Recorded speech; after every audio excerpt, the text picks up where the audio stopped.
Hey there kids, it's me, Mr. Creepypasta, and I just wanted to take one quick second to tell you about a book that's available now on Amazon that features Kyle Harrison, or Colorblindness, the author of tonight's story. Horror Stories to Ruin Christmas, Serenity Falls Forever. It's available now on Kindle and on paperback on Amazon, and doesn't just have Kyle Harrison, but as well as many other no-sleep authors that you all might know and love.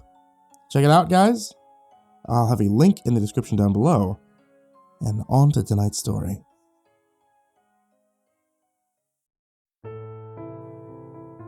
I lived in the Vista Green apartments for about 4 years now without much complaint, and I pay my bills on time. I always make sure that rent is a week ahead, and that if I have any maintenance problems, I call the super that same day. I guess you could say that I fell into a routine. Everything became automatic. Grab the mail, punch the security code, nod politely to neighbors. You just let one thing blend into another before you know it. Weeks pass by, and months, and the years. Everything blurs together. I guess that's why when something out of the ordinary occurs, it's so jarring. It's like when you're driving along and suddenly you wind up in a traffic jam. If you aren't careful, a situation like that can become a 10-car pileup. But this is what happened to me just a few weeks ago.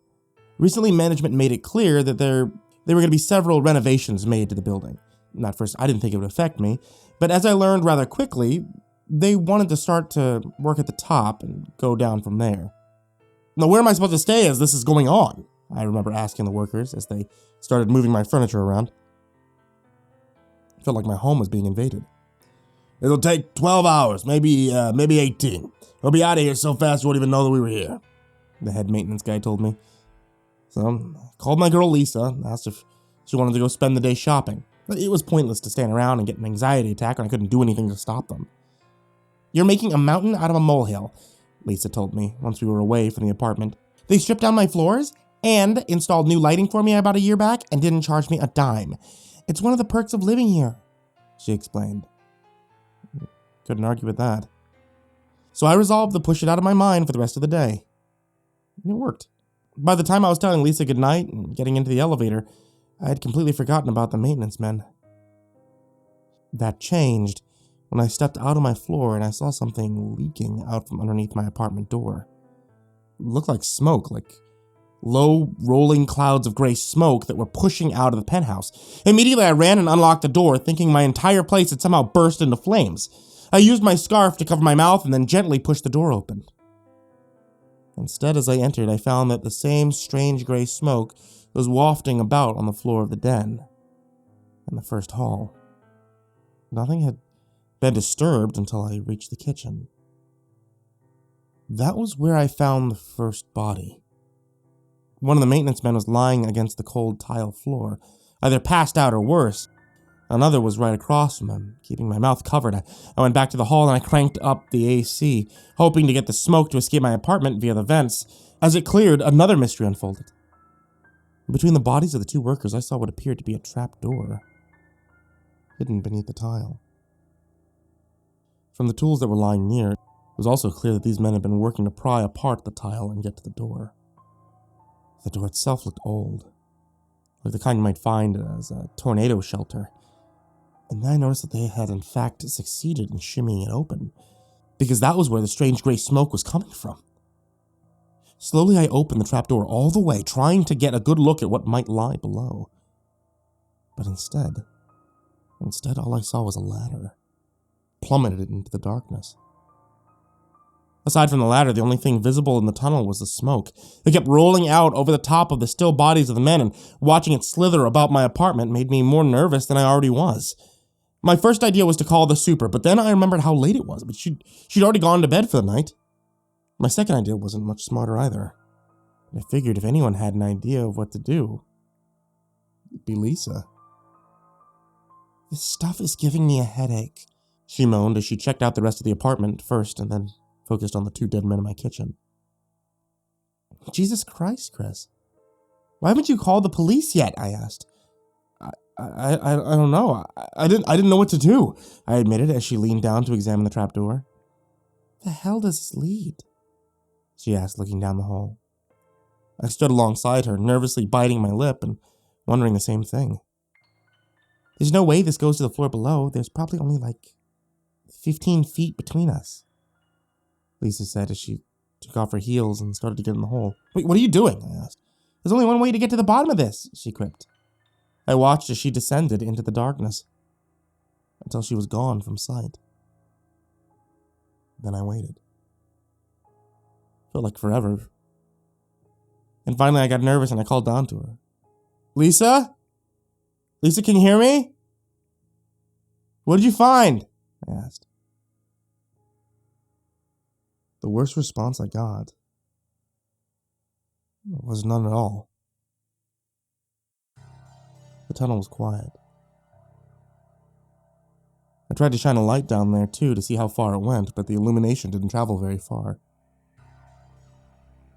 And then, just as I was trying to figure out what to do next, my foot touched one of the maintenance men's shoulders, and suddenly his body disintegrated like dust. I stifled a scream as I watched it collapse into itself the way a sandcastle would, and then I turned to the other man and wondered if the same would happen to him if I bumped him. I gently reached towards his arm and gave it a squeeze. Then his skin faded into ash as well. I stood there confused, scared for the longest time, trying to figure out what had just happened. And then I watched in stunned silence as the fog that I had seen from earlier slowly covered the remnants of their body, as if it was swallowing up the particles that was left. Then it seemed to slither back into the hole where it had come from. In a matter of minutes, my apartment was clear of the gray smoke, and I was standing alone, staring down at the pit. Probably stood there for the longest time, looking down at the tunnel, hoping that Lisa would come back, but eventually I convinced myself to close the door and cover up the hole. I checked into a hotel for the night. I got as drunk as possible, trying to forget about the hole and the mystery fog. And the next day I went to the super to explain what had happened to his two maintenance guys, but he acted like I was the crazy one. Why are you looking at me like that? I asked angrily. And then to my surprise, behind me the two men I had seen turn into ash stepped into the office and nodded politely towards me. I felt this odd coldness about them when they were talking to me. They had to start the renovations next week, but something came up. You needn't worry about us bothering you anymore, one of the men said. Felt like my eyes were playing tricks on me, but I didn't want to look like a crazy person, so I thanked them for their time, and I left. I was crossing the lobby. Another familiar face stopped me dead in my tracks. Lisa! Oh, thank goodness you're all right, I said as I ran up to give her a hug. But if the maintenance man had acted cold, and the way that she treated me was like hell had frozen over. Chris, everything okay? She asked with a sneer as she stepped away from me. My mouth felt dry. Was some kind of prank? I mean, what do you mean am I okay? Are you okay? You were in my apartment yesterday. You went into that strange tunnel. I mean, don't you remember? I asked anxiously. She responded by stepping onto the elevator and shaking her head as if I was babbling nonsense. You must have had one too many last night. I think I would remember something like that. She chuckled. I was speechless. Until I made it into my apartment, and the confusion got worse when I checked my kitchen and I found no indication that the maintenance workers had ever disturbed the room at all. I mean, had it all been in my head? I tried my best to stop thinking about it, but this time I couldn't simply shrug it off. I found the few tools that I had in my emergency kit and I went to the kitchen to see for myself. Gradually, I pried the tiles up, trying to see what was underneath. It didn't take long. It was just solid. There's no tunnel, no trap door. Maybe it had all been a dream. But for some reason, I felt the need to dig deeper. I pushed down against the floor and I brushed off what I thought would be dirt to see the outline of the door. And my heart skipped. Then, with renewed vigor, I pushed on through until I could easily open it again. Just like before, the ladder sank into the darkness. I called Lisa immediately, desperate for some kind of sane explanation. She rushed to my apartment and examined the tunnel. A perplexed look on her face. Now this is quite strange, Chris, but I don't see the big deal, she commented as she walked around the other side. Have you gone down there to check it out? You went down yesterday. You don't remember a thing, I sputtered. I'm fine. You should be fine too. We could go down together if you want, she replied. Something in her tone sounded wrong. Not like the Lisa I knew. It made my skin tingle, and I stepped away from her. Or I had the wind knocked out of me. I was frightened. I was confused. She grabbed at my hair and tried to drag me towards the pit. Lisa, what's gotten into you? I screamed as I pushed my fingers into her face and tried to break free. Lisa, or whatever was now controlling her body, hissed at me like a poisonous cobra. She snagged her nails into me and slammed my head against the tile. I switched to survival mode, and I fought back as hard as I could to overcome her, pushing her towards the pit. I knew from her feral spirit that it was going to be either me or her, and with all my strength I pushed her straight to the edge of the pit. She lost her footing and fell straight into the hole. Lisa screamed, and I watched as she plummeted, her voice echoing for nearly 10 minutes until it was just a distant blur. I remember thinking I just killed my best friend. I fell to my knees, broken and defeated. Took all I could to remember that this thing couldn't have been Lisa. Whatever was in this tunnel had changed her. What was down there? I had to know. Something inside me stirred me to know, but this time, it would need to be me that went down there to find the answers. I'm going down now.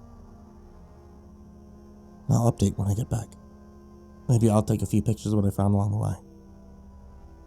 Wish me luck. Update. I was mistaken. There's nothing here. There never was. I know you probably don't believe that, given everything I've said prior to this, but it's the truth. You don't believe me? I mean, you can always just come see for yourself.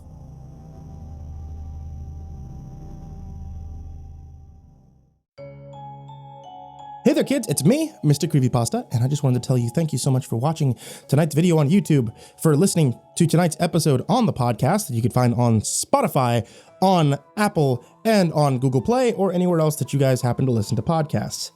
One other thing I wanted to tell you before we get to moving on to the patrons is the books that are currently available on Amazon. If you guys like seeing creepypasta stuff from me or from many of the authors that I work with, check out the Creepypasta collections, both Volume 1 and Volume 2. You can find them both on Amazon. Really, the stars of those are the authors that are in them, which are some of the greatest authors, I think, from both classical creepypastas as well as up to modern ones that we've worked with today.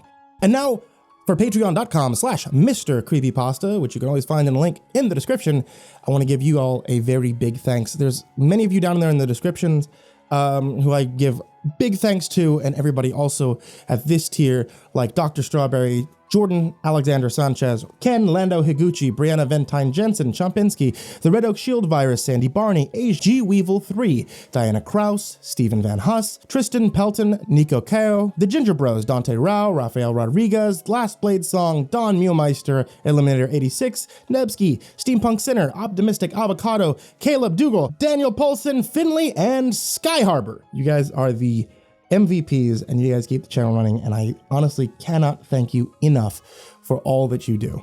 That's all for tonight, guys. Sweet dreams.